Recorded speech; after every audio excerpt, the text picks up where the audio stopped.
ये तो आज आपका एग्ज़ाम था, प्री बोर्ड एग्ज़ाम साइंस का। हमने किसी बच्चे से क्वेश्चन पेपर यहाँ पर ही अरेंज कर लिया है। तो देखते हैं यहाँ पर सॉल्यूशंस को। तो पहला जो सवाल है, आपने क्या करा, एक प्लांट को लेकर के डार्क रूम में रख दिया। सिर्फ क्या करा, एक विंडो को ओपन छोड़ दिया। तो आप देखते हैं कुछ दिनों बाद जो प्लांट है वो विंडो की तरफ बेंड होना शुरू हो जाता है। ऐसा क्यों हो रहा है? क्योंकि विंडो से सनलाइट आता है और प्लांट सनलाइट की तरफ क्या करता है बेटे, ग्रोथ करता है। और इसे क्या बोलते हैं? फोटोट्रॉपिज्म। फोटो वर्ड का मीनिंग क्या होता है? लाइट। तो लाइट की तरफ जो ग्रोथ होता है उसे क्या बोलते हैं बेटे? हम phototropism.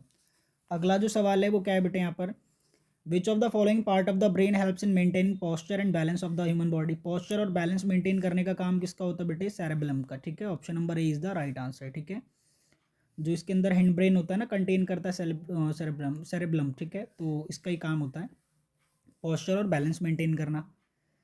The process of obtaining food by amoeba is done through. हाँ जी भाई, किससे करता है? सूडोपोडिया। ठीक है, जो अमीबा है वो खाना जिससे खाता है, जो इसका माउथ जैसा स्ट्रक्चर इस तरीके से बनता है ना, आपने देखा होगा ये चीज़। ठीक है बेटे, तो इसे क्या बोलते हैं? सूडोपोडिया बोलते हैं। ठीक है बेटे, तो आंसर इसका क्या हो जाएगा? सी। अगला सवाल क्या है, देखिए ज़रा। When carrying out the starch test on leaf, why it is important to boil the leaf in alcohol? हाँ जी बताइए जी। क्वेश्चन नंबर कौन सा है बेटे? फोर्थ है क्या?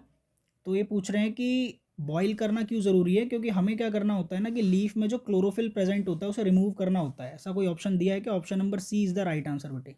ठीक है, option number C is the right answer, क्योंकि लीफ के अंदर जो ग्रीन पिगमेंट होता है क्लोरोफिल, उसे रिमूव करना होता है स्टार्च का टेस्ट करने के लिए। ठीक है, अगला जो क्वेश्चन है वो क्या है बेटे यहाँ पर, which of the following is correct sequence of event during binary fission in amoeba. Binary fission यानी जो दो हिस्सों में टूट जाता है आपका अमीबा, उसमें कौन सा ये ऑर्डर सही है? इनमें से देख करके बताइए जरा।